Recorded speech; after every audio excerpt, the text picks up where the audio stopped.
मेरा नाम है हरिया, मैं काम करता हूँ बहुत बढ़िया, खाता हूँ खाना और रोज गाता हूँ गाना।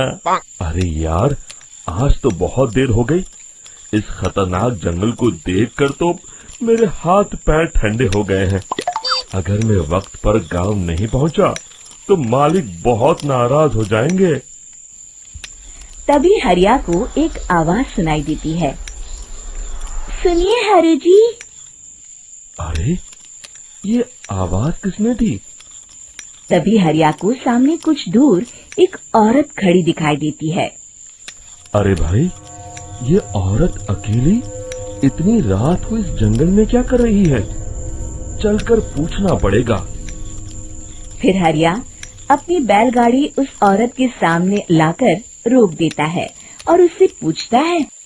अरे सुनिए, आप इतनी रात को इस खतरनाक जंगल में अकेली क्या कर रही हैं?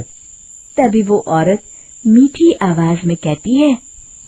अरे हरु जी, आप आ गए। मैं कब से आपका इंतजार कर रही थी। वैसे तो यहाँ से काफी लोग गुजर चुके हैं, लेकिन मैं खास आपका इंतजार कर रही थी। अच्छा, तुम सच कह रही हो? मुझे तो यकीन नहीं हो रहा है। वो क्या है ना, आज तक किसी ने मुझसे इतने प्यार से बात नहीं की। हाँ हाँ हरु जी, मैं सच कह रही हूँ।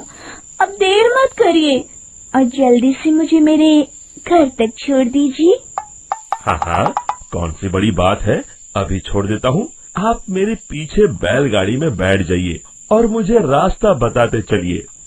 फिर वो औरत हरिया की बैलगाड़ी में बैठ जाती है और हरिया बैलगाड़ी हाँकता हुआ आगे चल पड़ता है।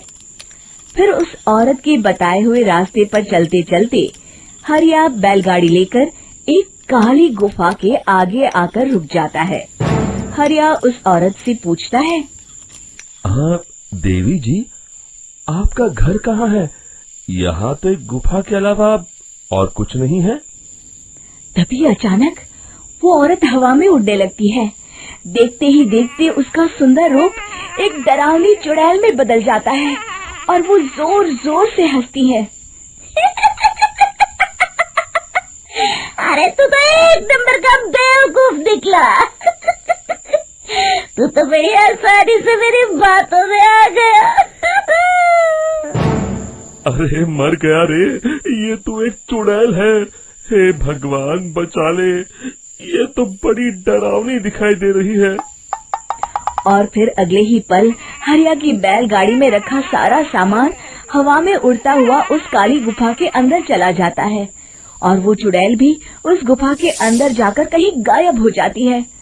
हरिया ये नजारा देख बुरी तरह घबरा और परेशान हो जाता है। अरे, ये चुड़ैल तो मेरा सारा सामान लेकर गुफा में गायब हो गई। अब क्या होगा? अगर मैं गांव खाली हाथ गया तो मालिक मेरी अच्छी खबर लेंगे। मेरी इस बात का कोई यकीन भी नहीं करेगा। फिर आखिर वही हुआ। हरिया के मालिक चंपक सेठ को हरिया की किसी भी बात पर रत्ती भर भी यकीन नहीं हुआ। चंपक सेठ को लगा हरिया झूठ बोल रहा है और उसने ही लालच में आकर सारा सामान हड़प कर लिया है।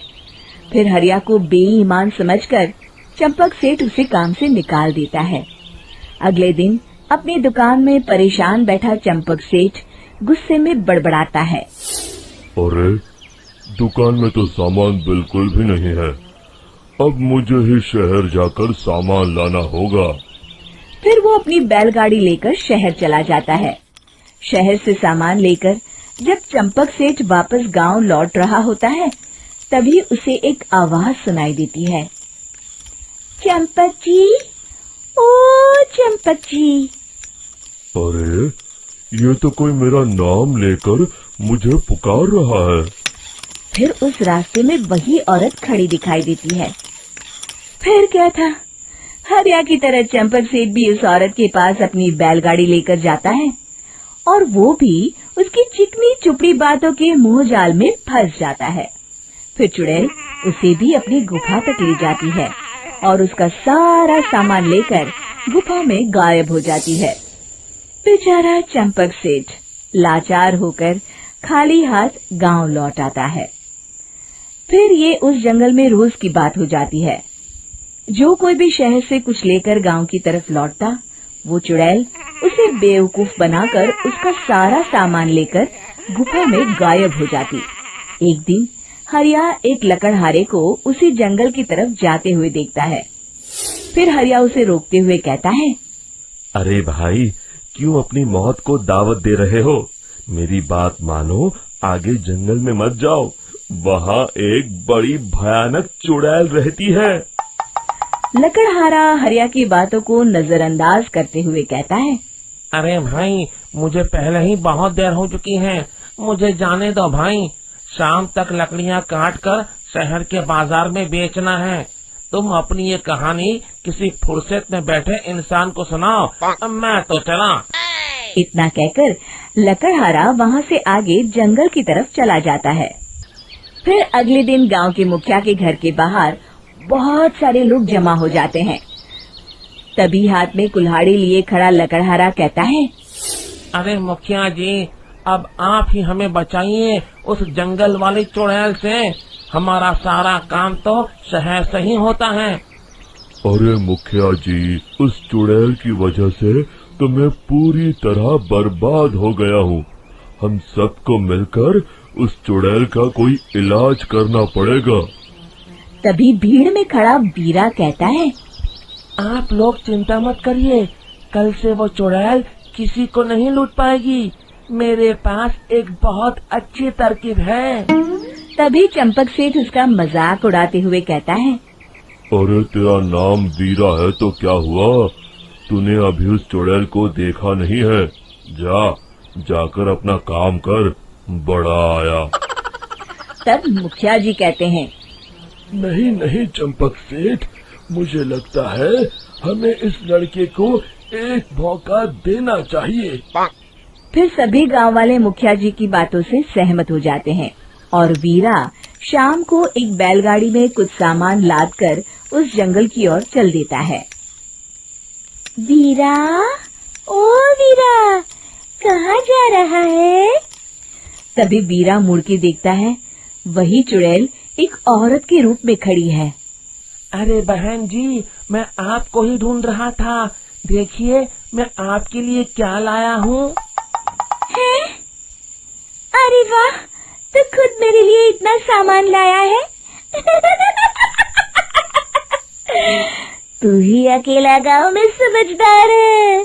जरा देखो, मैं भी खोल के, बड़े भूख लगी है। जैसे ही चुड़ैल उस सामान पर से कपड़ा हटाती है, एक भगवान शिव की तेज रोशनी उसके अंदर मूर्ति से निकलती है और चुड़ैल अपने असली रूप में आकर जलने लगती है। अरे मैं जल रही हूँ, बचाओ! बचाओ! ओम नमः शिवाय, मर गई मैं! देखते ही देखते वो चुड़ैल राख के साथ उड़ जाती है और सभी गांव वाले भी वहां जाते हैं। शिक्षा बुराई पे सदा अच्छाई की ही जीत होती है।